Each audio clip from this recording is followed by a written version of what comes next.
folks, welcome back. Today we're going to be making a recipe that has been passed down in my family for a long time. My grandpa made it for my dad made it for us.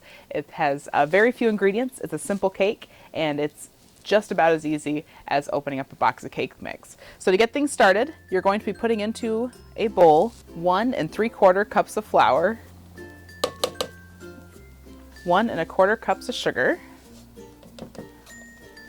3/4 of a teaspoon of salt, and 1 1/2 teaspoons of baking powder. Baking powder and baking soda are two very different things. Baking soda requires a acidic component to have a chemical reaction to make your cake rise.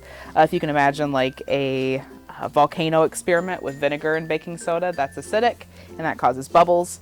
Baking powder already has an acidic component added in, a powdered thing called a cream of tartar, which is acidic, and that will, once it gets wet, create the chemical reaction of bubbles. And the bubbles are what make your cake rise and get fluffy. All right, we're gonna add in next, now that we've mixed all the dry ingredients together, we're adding in 1/4 cup of oil, and we're adding in 2/3 of a cup of milk. Now at this stage, we're going to mix this together without over mixing.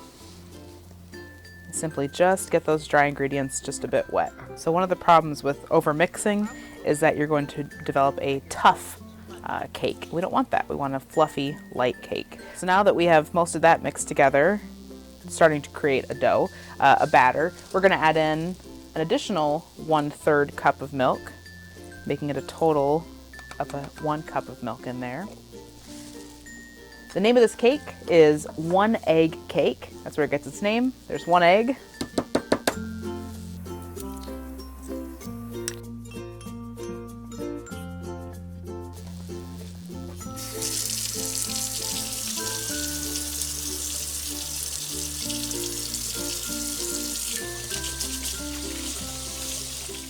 And lastly, a teaspoon of vanilla. If you don't have vanilla at home, you could use other flavor extracts, making it like a nice orange flavored cake or a citrus flavored cake. You also can use maple syrup in place of vanilla extract for a little bit of flavor. Now we're just gently folding this in, meaning we're going around the outside, stirring, trying not to over mix this. Again, we don't want a tough cake.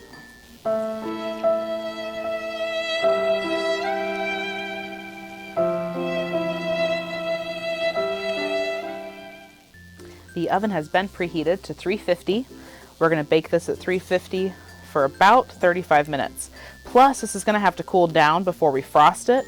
So this is going to probably be a several hour long project with not very much time with actually cooking, but mostly waiting for things to cool. All right, this will either make 2 9-inch round pans, or you can make a 9x13 casserole type dish here. We're gonna grease this. If you don't have Pam spray at home, you can use just a little bit of oil on a napkin and wipe down your inside of your pan. That will prevent the cake from sticking to this. We're gonna dump this batter in.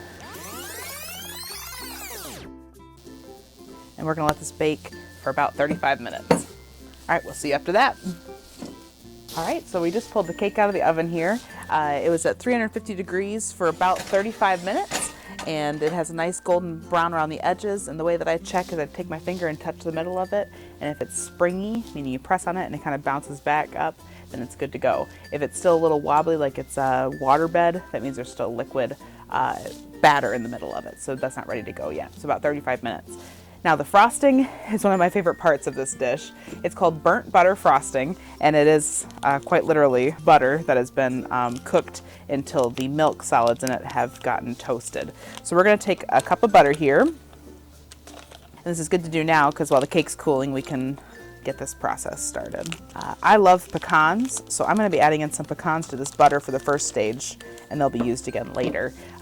If you don't like pecans, you can use walnuts, or you can just totally omit the nuts from this recipe altogether and just make this like you would without this. But we are going to add these into the first step here. Now we're going to take these and we're going to heat up this butter. Now butter is only 80% fat. The other parts of it are water and milk, and we're going to try to get this milk just a bit scorched to give it a butterscotchy, toasted flavor to this frosting. This frosting is easier to make than even buttercream. Now as the butter melts, so it's going to cook the pecans up a little bit and get those nice and toasty. Then we'll fish those out and save them as a garnish for on top of the cake.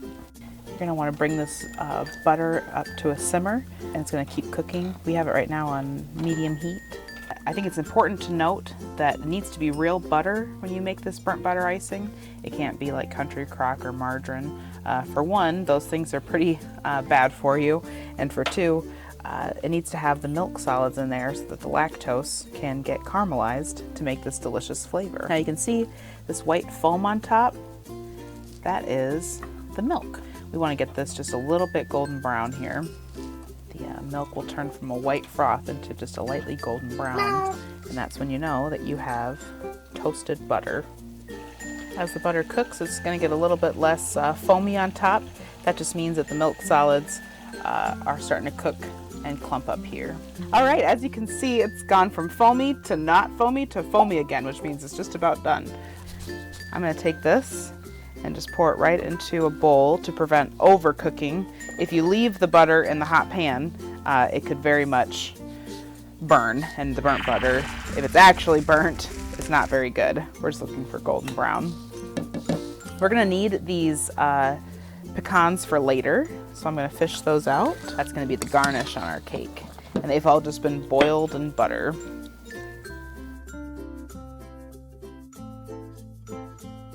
And now that cake and this butter need to cool down just a little bit.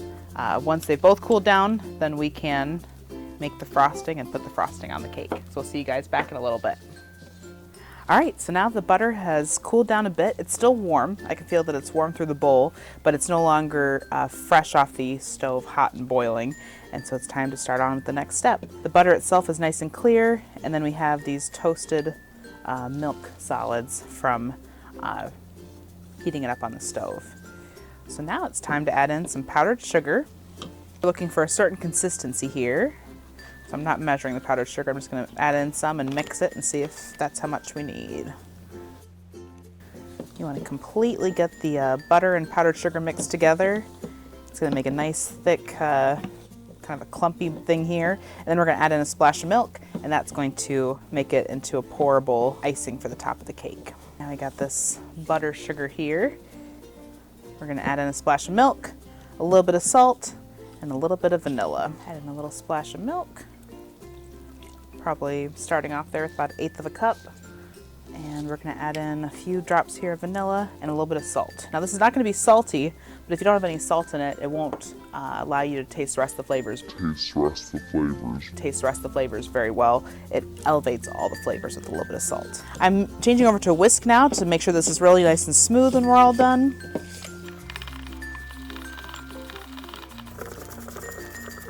I'm gonna add a little bit more milk here. And now it's starting to get nice and smooth. That's the consistency that we're looking for here, so that we can pour it on top of the cake and smooth that out.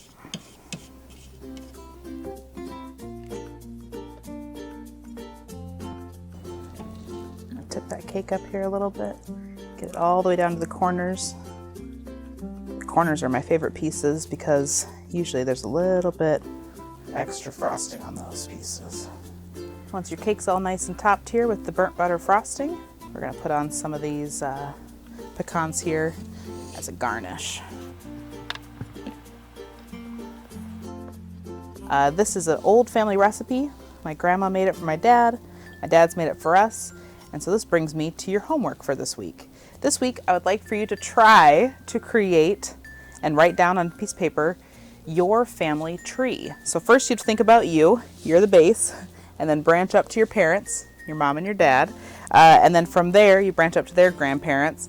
And if you can, try to figure out who your grandparents' parents are. You may have to call your grandparents and ask, and you might have to call some aunts and uncles too, potentially, to try to figure out where all the lineage goes. But see how far back you can trace your own family. Make your own family tree.